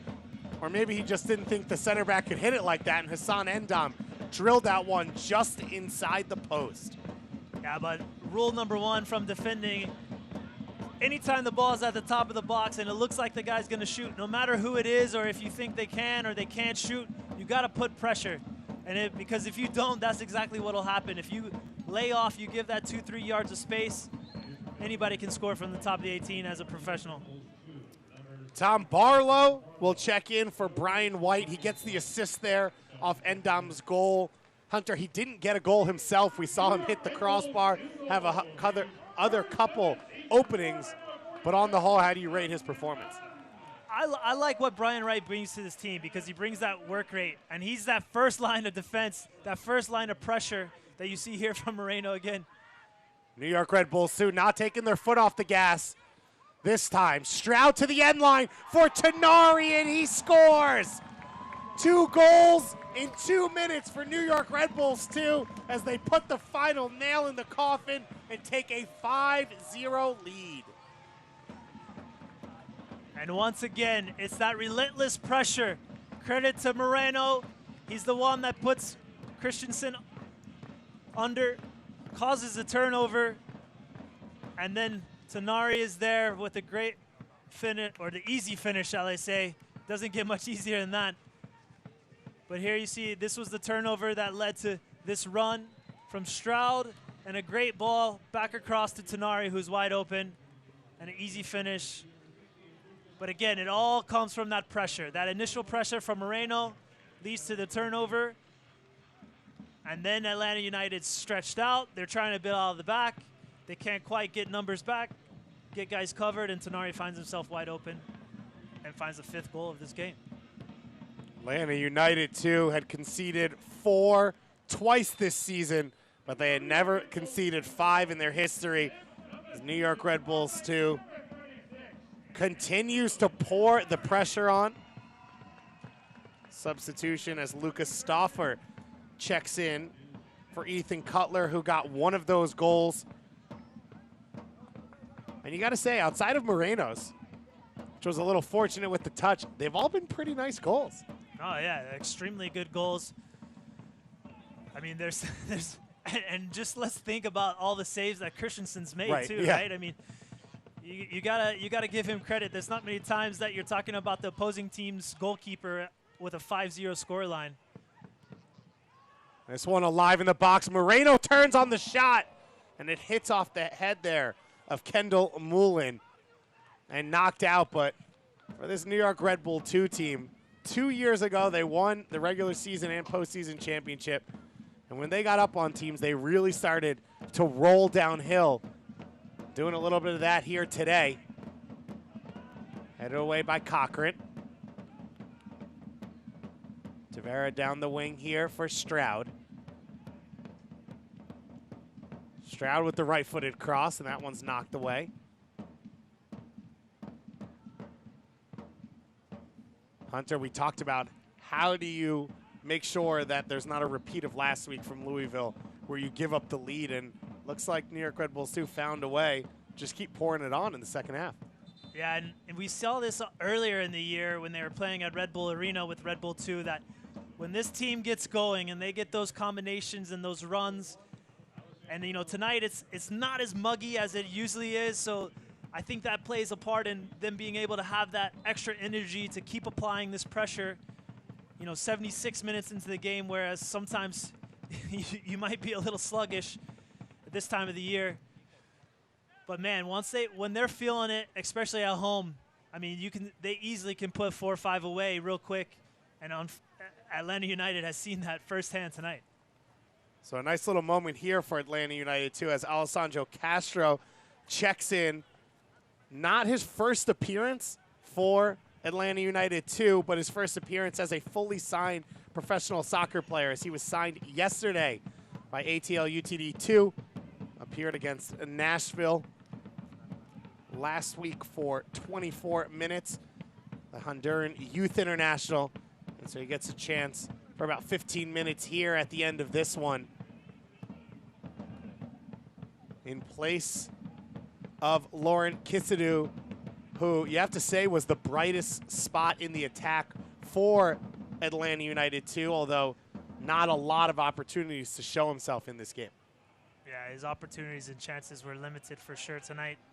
But really, it was either through him or through Gallagher where all their chances have come from so far. So I think he maybe was feeling it a little bit fatigue-wise. Obviously, it's 5-0.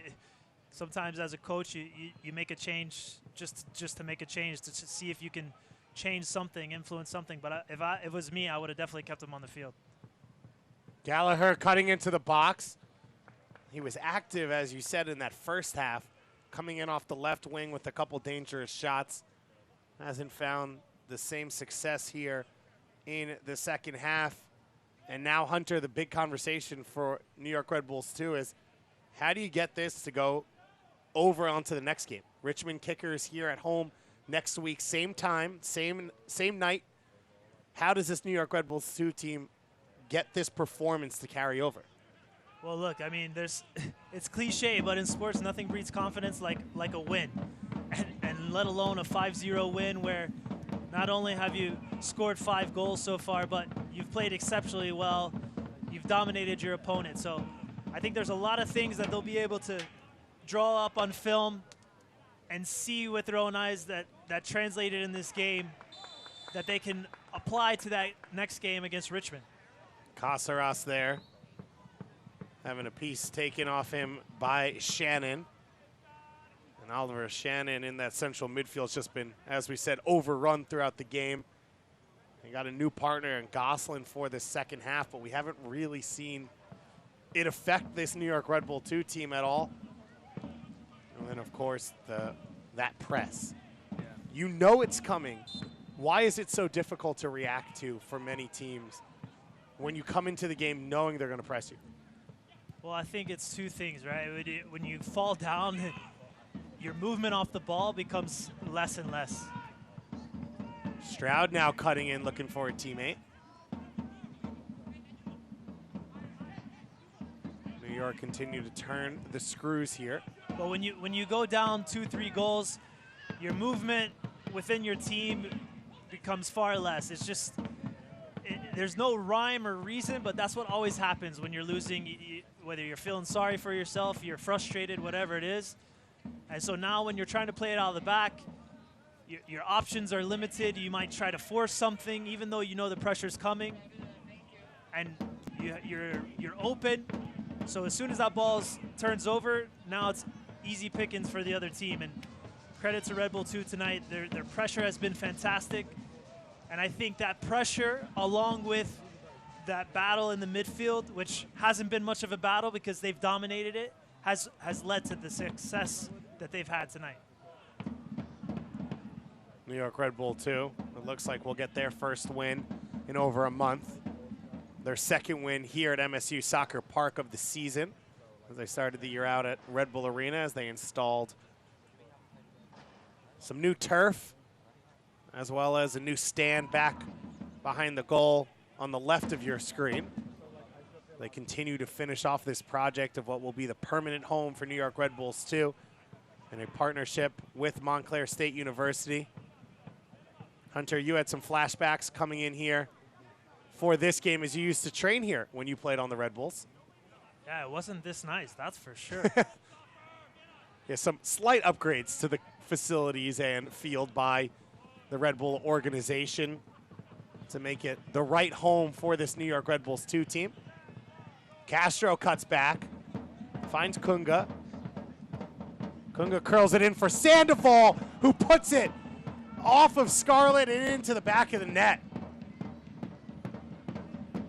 Devin Sandoval's done a lot of thankless running over the last 81 minutes of this game, and he gets a little reward at the end. But that's where Sandoval makes his money again, is in that box, fighting with center backs, using that big body of his. He does well to get in front of Scarlett. Here you see the ball gets played wide. Kunga has time. He needs to get closed down a little bit quicker there, so he doesn't have time to get his head up and find Sandoval. And Sandoval just gets a little touch in front of Scarlett. Unfortunately for Red Bull 2, goes off of him and into the goal. And they'll definitely be disappointed, Red Bull 2, for giving up that shutout tonight. So the goal will go down as Devin Sandoval's goal. A little something at the end of a tough game. It actually is Sandoval's first of the season. The 27-year-old out of Albuquerque, New Mexico.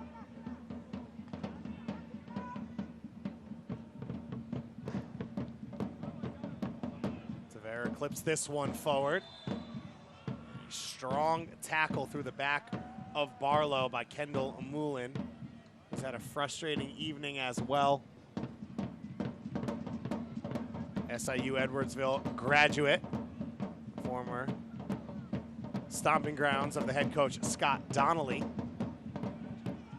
Who helped a number of players come through there to professional future, including Justin Bilyeu and Matt Polster. That one's knocked away. For New York Red Bulls too, it's been a pretty spaced out match. A goal in the 17th minute from Chris Lemma to take the lead. Moreno in the 30th, Cutler in the 56th, and then the 2 goals in 2 minutes between Hassan Endam and then Andrew Tenari. For Tenari, his 5th of the season.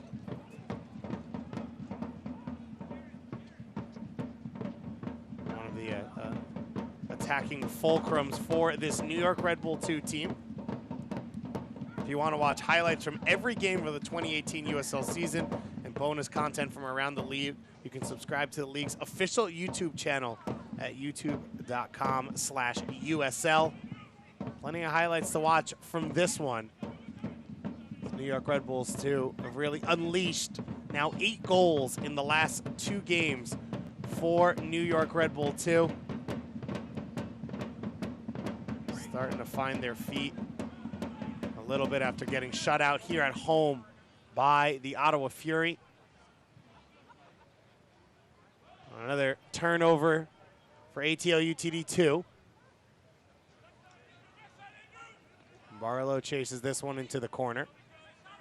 Wisconsin versus Wisconsin here. Barlow goes against Cochran and then turns it over.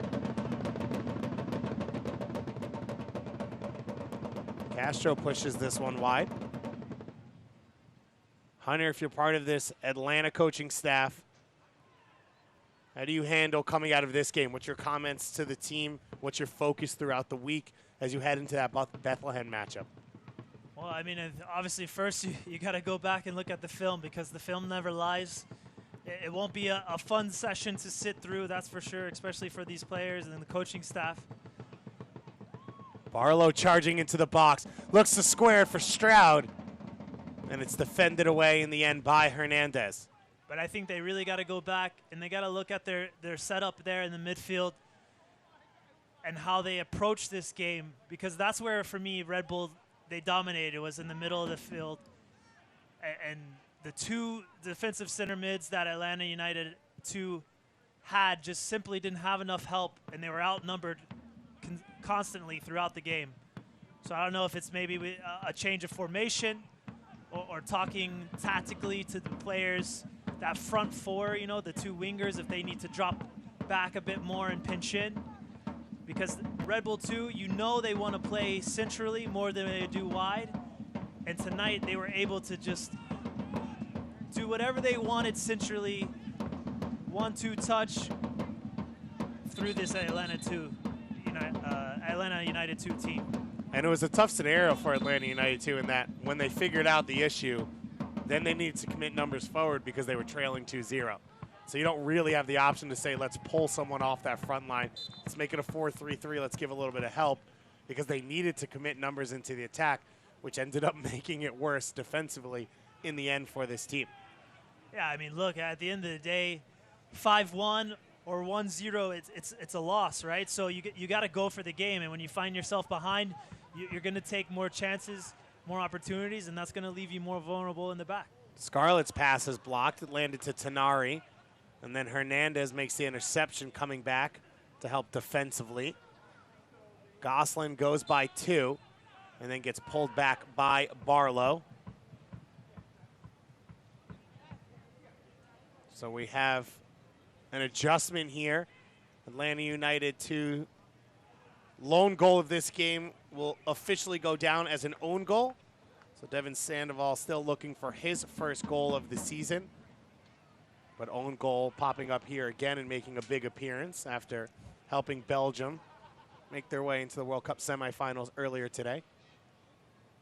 There's no such thing as soccer overload, which is amazing. You can watch 5 games in a day and still feel good.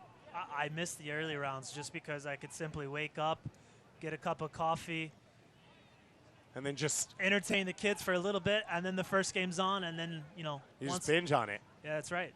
Once 5 o'clock rolls around, then I could go play back with the kids once it had cooled off outside. Does each kid get a team that they have to support in the World Cup? They're not quite that into it. My middle one is a big soccer fan. She's all about the U.S. She's all about Mallory Pugh is her favorite player. Nice. Because number 11 is her favorite. Also but she because told she's a me great player. She's complained over the past month that I'm always watching soccer on TV. And she said that she only likes to play it. She doesn't like to watch it. Yeah. She doesn't realize that your body's tired and you're ready to sit down and watch other people play. The foul here against Kunga. Moreno goes in hard. These two teams have not really slowed down, even with the difference in the score.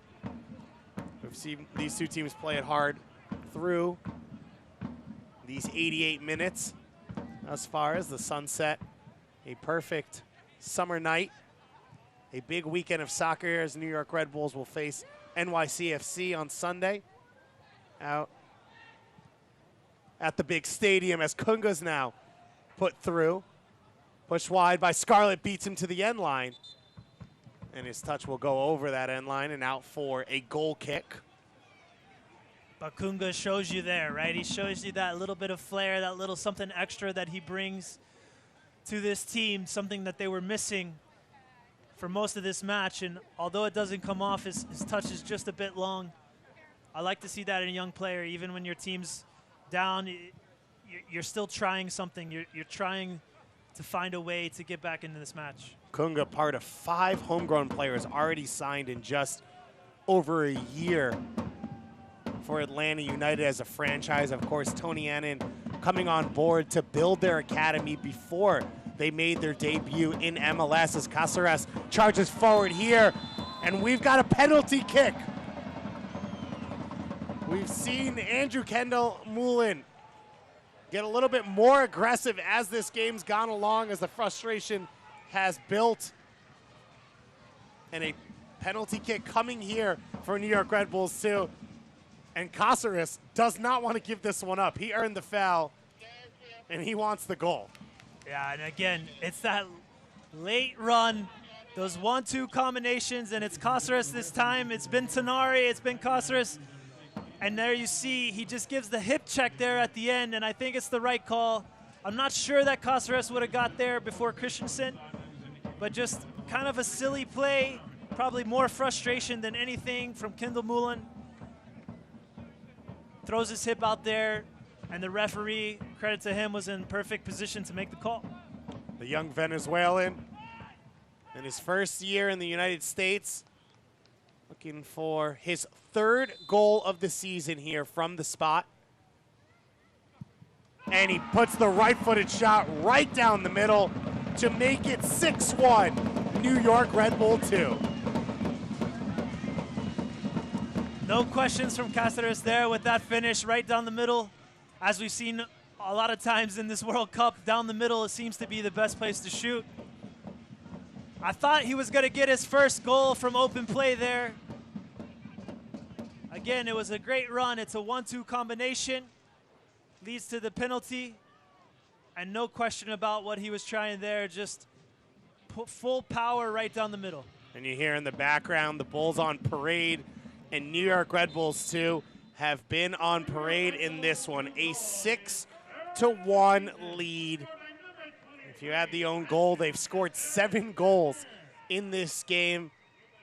And 7 different scores. 7 different scores.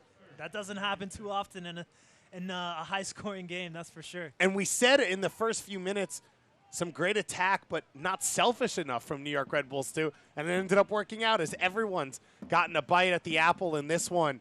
New York Red Bulls, too, are going to get their most comprehensive victory of the season here against ATL UTD2. They overturned the 3-1 loss from the first week of the season in the other direction down in Gwinnett County, just outside of Atlanta. I mean, it's really crazy if you think about it, because there was Tenari's chance early in the game that I said he should have shot. Ben Mines could have shot one as well early in the game. And then I can think of at least 4 or 5 amazing saves that Christensen made in the match that could have easily turned into goals. And again, Red Bull 2 tonight, they've been on it from the kickoff, and they haven't let their foot off the gas. And you really got to feel for Paul Christensen, as you said, putting in a heroic performance and still conceding 6. As Atlanta United, too, just hasn't gotten it right today. Struggling defensively, struggling to play out of the back. Getting overrun at times in midfield, as Hunter has said, in New York Red Bulls too. They haven't even been as efficient as they could be, and it's a 6-1 victory as New York Red Bulls too get their first win in over a month, their second here at MSU Soccer Park. New York Red Bulls too turn it around. Hunter, when you look at this one, what's your big thought coming away from this one? I mean, this is just what the doctor ordered, right? If you're Red Bull 2, you needed a win, you needed to find goals, and they found goals aplenty. They had great combinations within the midfield, terrific runs from Moreno all night, in between that outside back and inside center back. The runs from Tenari and Cáceres getting in behind. Ben Mines 1v1. Ben White laying the ball off. So terrific performance from everyone. New York Red Bulls 2 move to 6-5-7 on the season. Atlanta United 2 drops to 2-9-5 on the year. As New York Red Bulls 2 dominate from start to finish. 17th minute opener, and they score once again in stoppage time of the second half for a 6-1 win. We'll be back in just a moment with all your post-game action here on ESPN+. With MSG Go, the game goes where you go. So you can watch live Red Bulls games anywhere you want. It's free and easy because if you get MSG, you get MSG Go. Watch your favorite team wherever you are with MSG Go, presented by Lexus. Download it for free where you get your apps.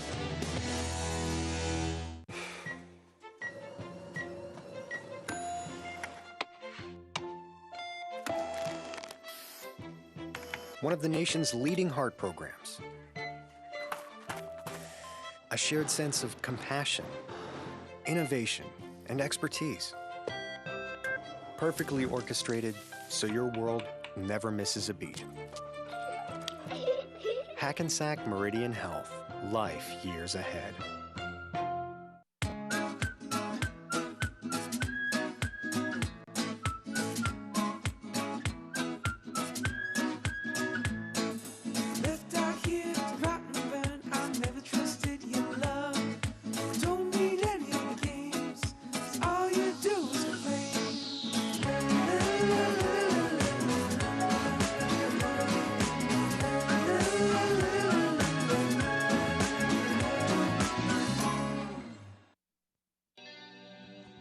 These fans have had the perfect Friday night here at MSU Soccer Park as they see their team dominate in a 6-1 victory. David Goss and Hunter Freeman alongside you for this one on ESPN+. And let's take a look at the highlights, Hunter, as we've got plenty to look at. And again, this is something Moreno did all night. From that left-hand side, cutting into the right, gets his head up. And again, as I said earlier, Cutler knew exactly what he was going to do as soon as he saw this ball coming to him. A touch and a heck of a finish. Upper 90, nothing Christensen could do about that one. A rocket there from Cutler for his first goal of the season, reminiscent of his goal in the playoffs last year. So the right back does it, now it's the center back's turn. That's right. When we saw Brian White lay that one off to Endom, I was thinking if anyone else on the field, they probably try to hit this first time or off the half volley. Credit to Endom, who is very patient. Also, Atlanta United need to put pressure on him. He's at the top of the box. I know he's a center back, but a fantastic finish into the corner. And just 2 minutes later, the New York Red Bull 2 press creates a chance, and Andrew Tenari gets his first of the day. And it all starts with Moreno applying that pressure on Christensen. We saw it time and time again tonight, Atlanta United shooting themselves in the foot. Stroud plays the ball across, and Tenari with an easy tap in. His 5th of the season, Andrew Tenari leading the attack for New York, but Christian Cáceres, our star to watch, creative, attacking out of that holding midfield position and finished it off with a PK that he earned and finished. Yeah, it was again one of those late runs from the midfield between him and Tenari all night long. A good combination. He drew the PK and he finishes it. A whopping 28 shots for New York, 4 times Atlanta United 2, 12 shots on goal. New York Red Bulls 2 control possession in this one. Atlanta United 2 gets that own goal, which got them on the score sheet, but this game was all about New York Red Bull 2. Yeah, I mean, what else can we say? 6 goals at home. Very impressed with their play and their pressure. Again, for me, the two keys tonight that led to their success were the play of the Red Bull 2 midfield and that pressure as soon as the ball turned over. New York Red Bulls 2 get back to winning ways. Their second victory here at MSU Soccer Park, and they'll be back in a week to face the Richmond Kickers. Same time, same place, 7 p.m. Friday night. We will, of course, be here on ESPN+. If you cannot make it out, thanks so much for watching tonight. For myself, David Goss, my partner, Hunter Freeman, our head producer, Rich Kaufman, and everyone else involved. Thanks so much for watching, and have a great weekend.